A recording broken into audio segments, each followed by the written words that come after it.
Welcome back to the Comptia Network Plus course, Link Establishment Phase. LCP packets are sent by each PPP device to configure and test the link. These packets contain a field called configuration option that allows each device to see the size of the data, decompression and authentication. If no configuration option field is present, then the default configurations will be used. Authentication phase. If required, CHAP, EP and PAP can be used to authenticate a link. Authentication takes place before network layer protocol information is read. It's also possible that link quality determination will occur simultaneously.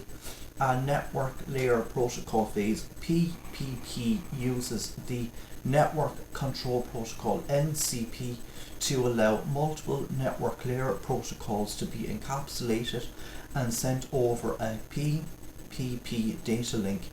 Each network layer protocol, e.g. IPv6, which are routing protocols, establishes a service with NCP. PPP authentication methods. There are three methods of authentication that can be used with PPP links. Password authentication protocol, PAP. Password authentication protocol is the least secure of the three methods.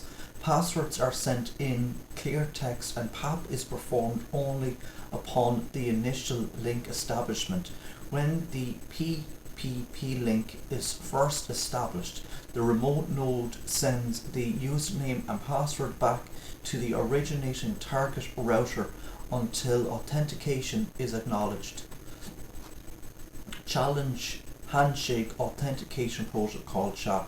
The Challenge Handshake Authentication Protocol is used at the initial startup of a link and at periodic checks on the link to ensure that the router is still communicating with the same host. After PPP finishes its initial link establishment phase, the local router sends a challenge request to the remote device. The remote device sends a value calculated using a one-way hash function called MD5. The local router checks this hash value to make sure it matches. If the values don't match, the link is immediately terminated. Extensible Authentication Protocol, EAP.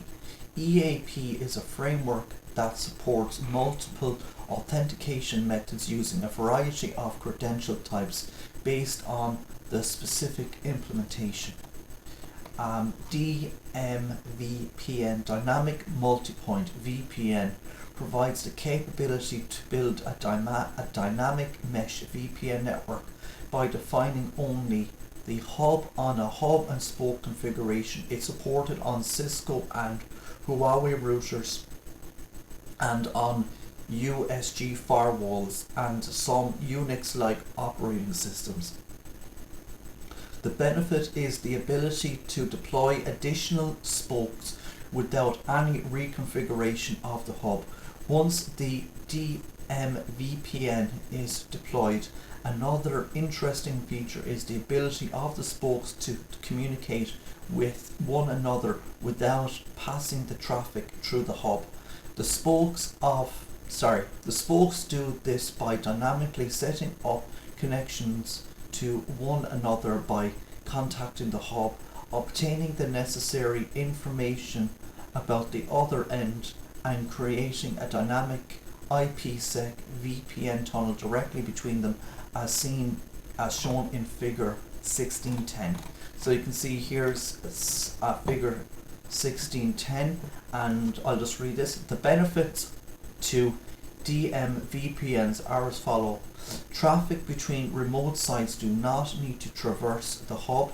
They eliminate additional bandwidth requirements at the hub. They eliminate additional network delays. They conserve WAN bandwidth. Cost of VPN circuits are lower. They provide increased resiliency and redundancy. SIP trunks. A session initiated protocol SIP trunk is a link providing streaming media and unified communications to an organization by an internet telephony service provider. It connects to organizations equipped with SIP-based private branch exchange, PDX systems and unified communications UC facilities. The SIP trunk provides a connection between two different domains of responsibility. Private domain responsibility of the organization, the network connected to the organization's PBX or unified communication server.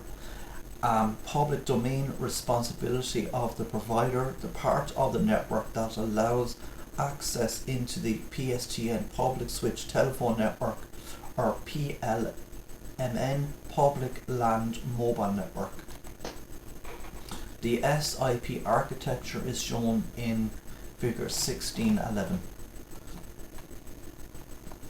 So you can here see is the client PCs, client LAN data, converged voice data over one infrastructure voice, client SIP, client phones, internet connectivity T1 ISDN, PRI cable, DSL fiber and provider network. Asynchronous transfer mode. Asynchronous transfer mode, not to be confused with automatic teller machines, first emerged in the early 1990s. ATM was designed to be a high-speed communications protocol that doesn't depend on any specific LAN topology. It uses a high-speed cell switching technology that can handle data as well as real-time voice and video. The ATM protocol breaks up transmitted data into 53 byte cells.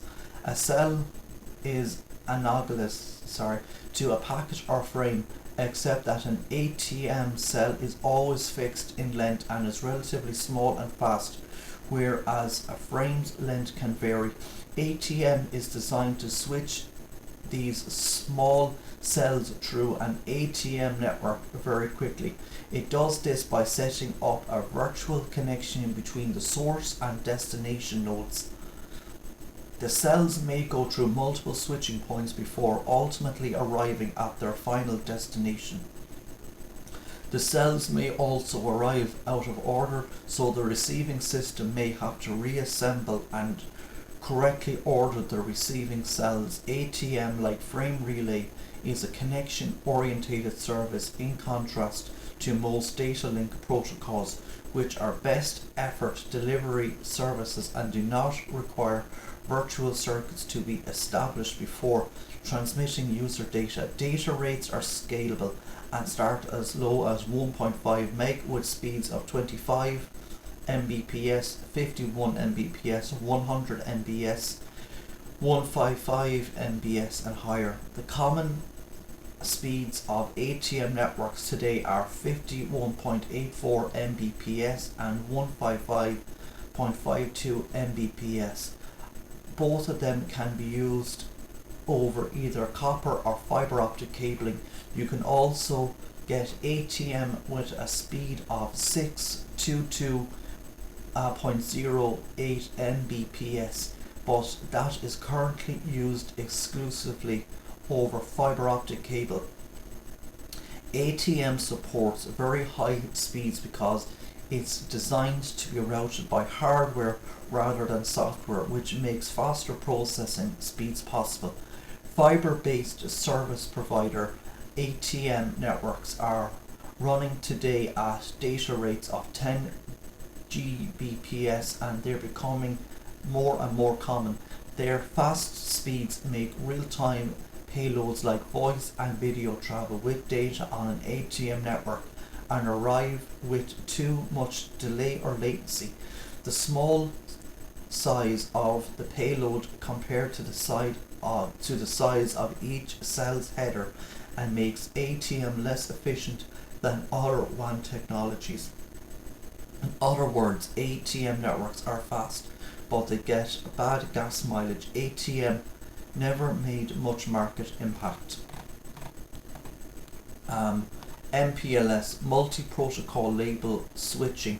is a data carrying mechanism that emulates some properties of a circuit switch network over a packet switch network. So MPLS is actually a switching mechanism that imposes labels or numbers to packets and then uses them to forward packets. The labels are assigned on the edge of the MPLS network, and forwarding inside the MPLS network is carried out solely based on the labels. The labels usually correspond to a path of layer 3 destination addresses, which is one par with IP destination routing.